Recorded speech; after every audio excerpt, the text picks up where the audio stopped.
one sad truth is that caste discrimination is still there. As much we may dislike it and we may justify it that the Varna system is not exactly discriminatory or feeling of anyone superior and inferior. How do we see all this, reconcile all this with the sad truth that caste discrimination and even caste-based violence is still there? Second is we have freedom of expression in our constitution, which should be there in every civilized society. We don't.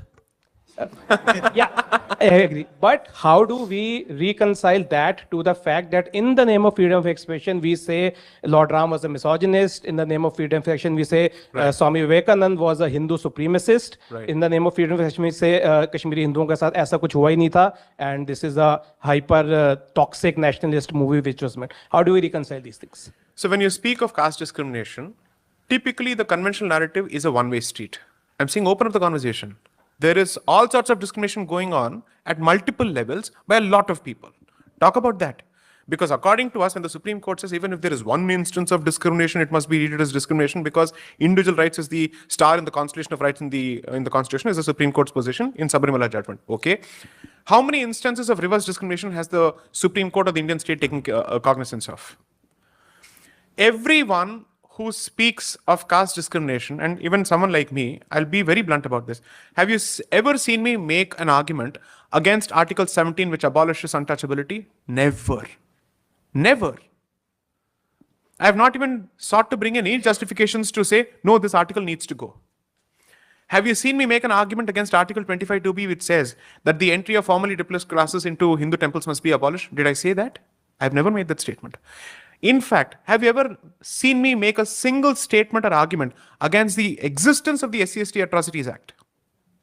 The only time I actually took a position, and it's on public record, UCC lecture, Bangalore, when they tried to boycott me, as part of that lecture, a boy from perhaps the Dalit community asked me a question. What is your position going to be on this? Will the BJP government in the garb of bringing the UCC affect our rights? At that point, I said, of all the governments, the BJP government does not have the guts to do it. Nothing of that sort will happen. Your rights will be fully protected because when the Supreme Court specifically inserted safeguards within the SC/ST Atrocities Act to prevent its abuse, this government legislated it out. Yes. Okay? Therefore, I said, I have not even presented a position remotely challenging the existence of that legislation, despite the Supreme Court taking cognizance of multiple instances of abuse. Caste discrimination is a reality. I am not pixelating it. I am not pixelating the fact that it actually happens across the board. I have never even denied it.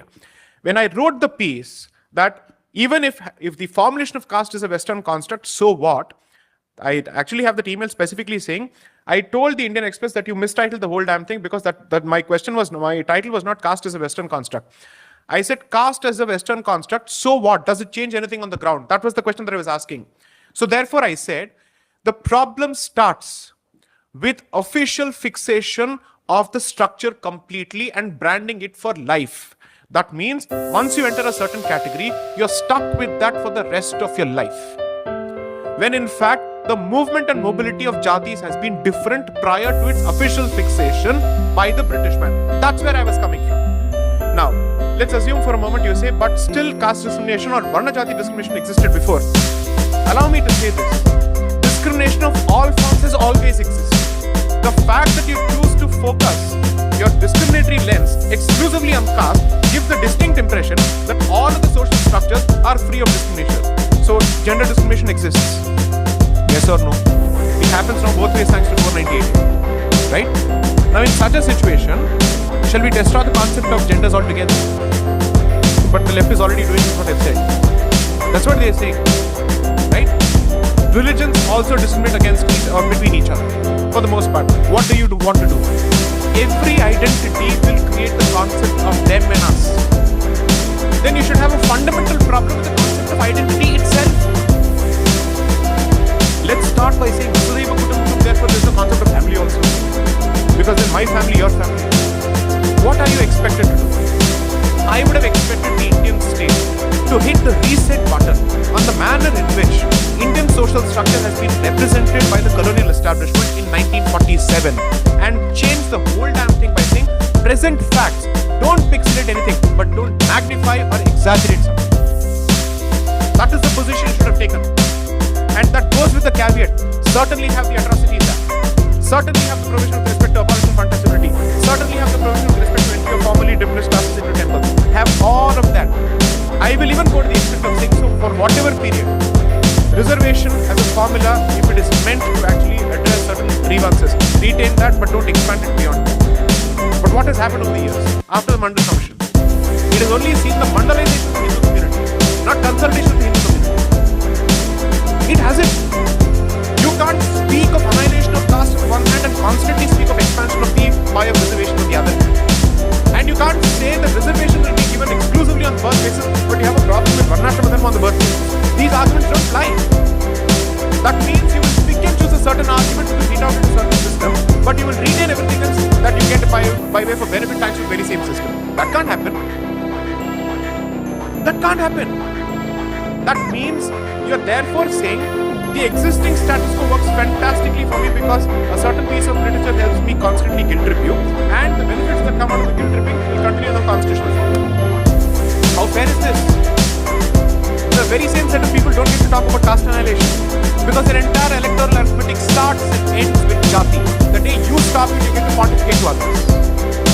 But as long as you're pontificating to us on jati, and you're also having jati-based calculus for electoral tickets and ticket distribution and how do people vote, you don't get to speak of samajik nyaya and social justice at all.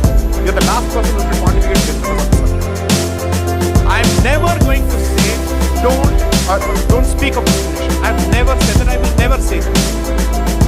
Go for ameliorative measures, but somewhere strike a balance. Somewhere strike a balance. Today you've skewed it so much that the Hindu community is now fighting like rats within itself, amongst itself, as opposed to focusing on external challenges. And that battle has proven itself to be the most important and dangerous battle in the elections of 2024, which according to me is a reflection of the future path of the Congress party. I said this.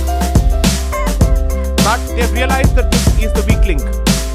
And then we had geniuses basically. That's why we are saying jati ko destroy karo. So you tried pitting jati against Hindu jati 1. You should find a way to blend both. Why? Let's take the answer of what the other gentleman said. I'll explain this. Jati is a phenomenon of the subcontinent, of the Indian subcontinent, because we've all been Hindus at one point, right? And therefore the jati identity continues. What happened during the colonial period is the exaltation of the jati identity at the expense of the Hindu identity, exaltation of the local identity at the expense of the Sanskritic identity, therefore leading to jati-based movements and therefore leading to regional movements and Taoistic movements with the Remedial movement. The same fault line has expressed itself in two different ways. Therefore, the point is, if the other community also is jati, there is a very famous preacher from Pakistan who speaks on a regular basis, and apparently Amir Khan is a great fan of this man, and they met in Makkah also. This gentleman never, not engineer, this guy never stops saying that I'm a descendant of Prithviraj Chauhan. He never stops saying that we are Rajputs. That Nassal identity continues to exist even there. You're telling me that there are no caste-based churches in Goa or in Andhra Pradesh or in Telangana? Of course they are there. But why is it that they are not suffering from divisions? Because they are not focusing on internal divisions when they are looking at everybody else outside. We have chosen to consciously air internal divisions in public. Fine, go ahead, deal with it. But what you're doing is, you're creating enemies within and alienating insiders while constantly welcoming the outside. And you don't have a clear sense of who the outgroup is. They do. They know who does not belong to the Muslim identity. They know who does not belong to the Christian identity. Whereas we are the one saying, जो भी यहाँ पे पैदा हुआ Hindu DNA की वजह Fundamental philosophy of psychology. A community is created both by the definition of the in-group and the definition of the out-group. Who belongs and who does not belong. You have modeled it fully. Don't hold the community responsible when you continue pushing the very same policy, even after 75 years. You have created a political and an economic incentive to continue exalting the local at the expense of the national and the civilization. That is the story of post-independence Bharat.